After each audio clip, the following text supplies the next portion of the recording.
We have Arvind Jain, former DGP of Uttar Pradesh, joining us on the broadcast. The threat was real. Just a day after the security is withdrawn, Sidhu Moosewala is killed. And, look at the way in which the entire conspiracy was planned and then executed. A person is deployed right outside his residence who then passes off the information, probably also about the fact that he was driving the car. He tips off the killers who then chase him. The most important question here is, how does state or administration really analyze the security before taking such a decision? There are definite guidelines about it. Report is sought from the district, especially in UP. LIU puts in the inputs, and the committee is headed by DM SSP. And after considering all the reports and the report from the local police station, only then the decision is taken. If it's a political decision, then this should not have been done. If it was based on hard intelligence that Moosewala is no longer on the hit list, then I think false information was fed to the committee. And the state level committee must have taken this decision of reducing the security cover to Moosewala, which was not called for, because he was getting threats all the time from Lawrence Vishnoi, from Goldie Barar, from other gangs after the unfortunate murder of a person. But Mr. Jain, when it comes to the identification of the said accused, it's been over a week now, sir. We are not looking at any credible arrest that has been made. A lot of pressure that is also being built on the police, because there is a demand that has been growing to actually shift the investigation to a central agency.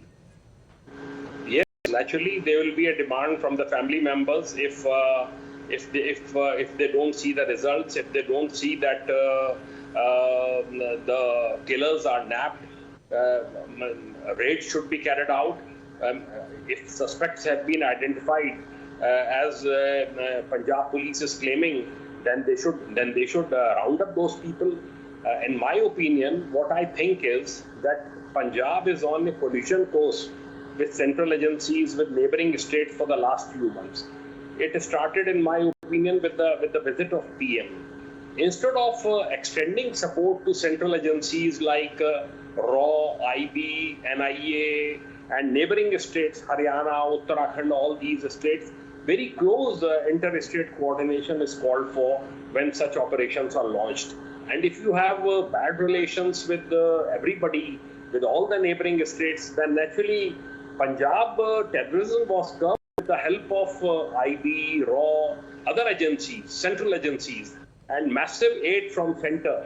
So I think it's a time that a collision course should be given up, and they should have very, very positive interstate border meetings with all the neighbouring states, with central agencies, and they should seek the help of IB, RAW, and IB. Right. Let me bring in Priyank. Priyank, the video that we are playing, the latest one in which we can see a group of people, they're gathering for a selfie. Sidhu Moosewala's car stopped there for a while. Now, the cops suspect a tip-off job. How difficult will it be for them to zero down on the individuals really involved?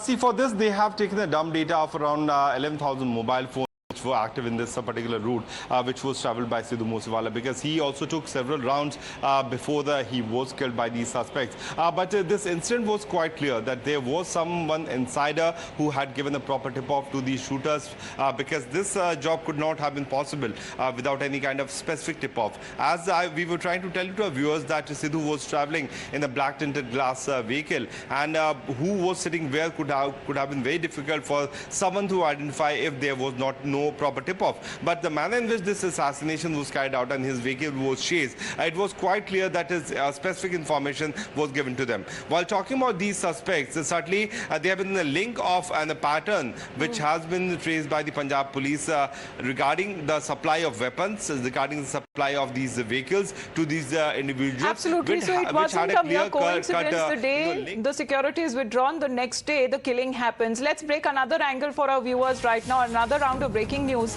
That crackdown on Moosewala murderers, another suspect we are told has been detained. And this is a person who allegedly provided the getaway cars to the killers. Because as we were showing, Gurpreet, the cars as well that has been now seized by the police had fake registration numbers. Other cars were also given to those killers so that they can flee from the spot, flee from the area, flee from the state particularly. Thanks very much, Mr. Jain, for joining us. Priyank and Gurpreet, to you.